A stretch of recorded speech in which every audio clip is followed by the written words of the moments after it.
Marawi 912 YouTube channel को subscribe करें।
नागराज ने देख ली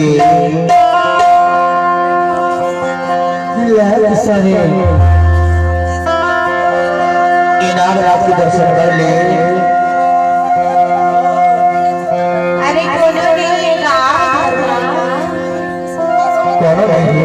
अरे कोनो के सपेरा बाबू अरे साहब ये सैया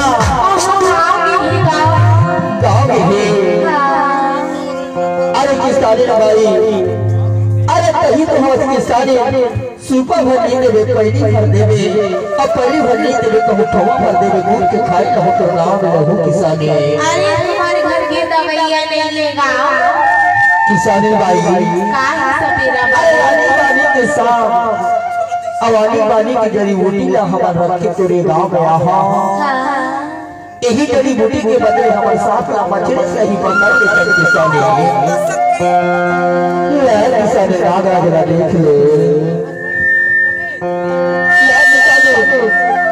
अगर फिर मेरी मेरी लकड़ी आई तो जरी हो किसानी। अरे हमारे घर के बीड़ी उड़ी नहीं देखेगा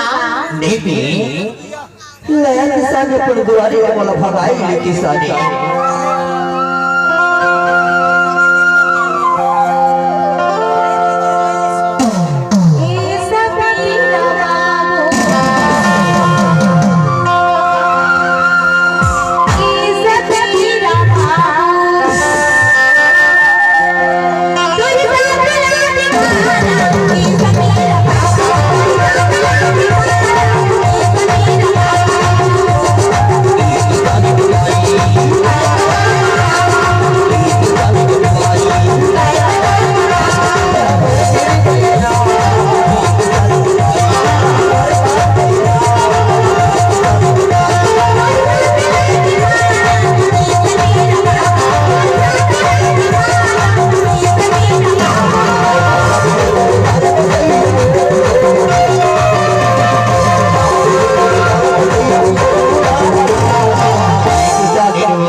के बाद ये दुर्गा पौड़ी में आहो साफ दिखाए बस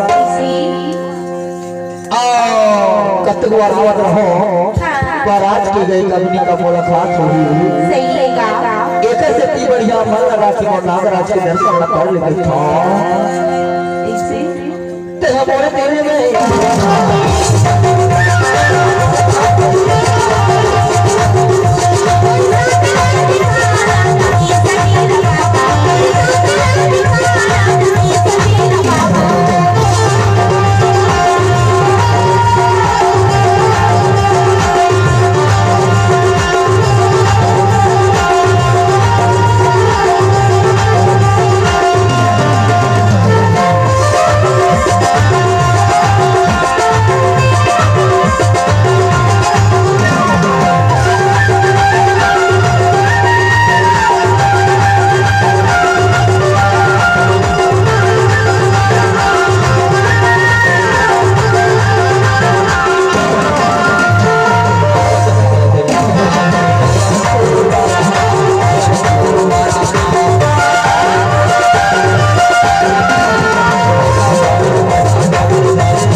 गया हो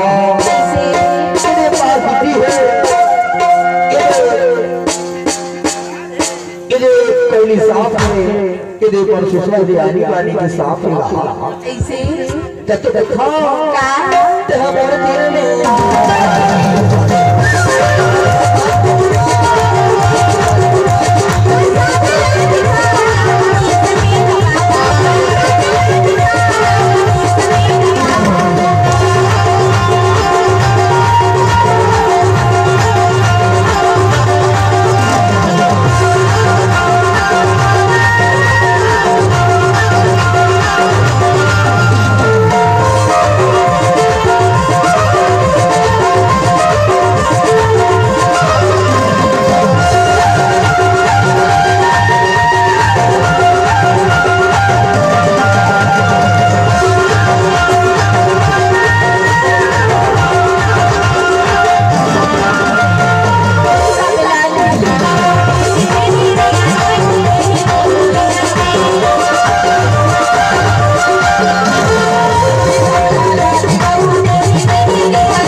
बताओ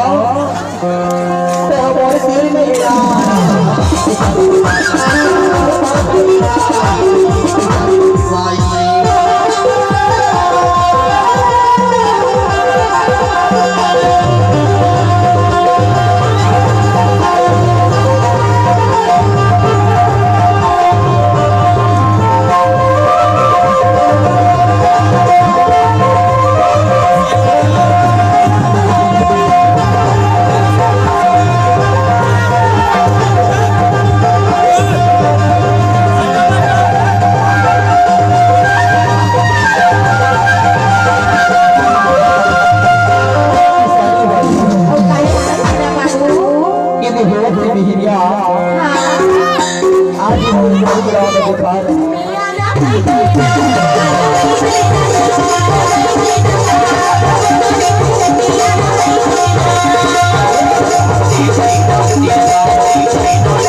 सुना किसान भाई बताओ परिवार से सुरता राखी बिहार महिला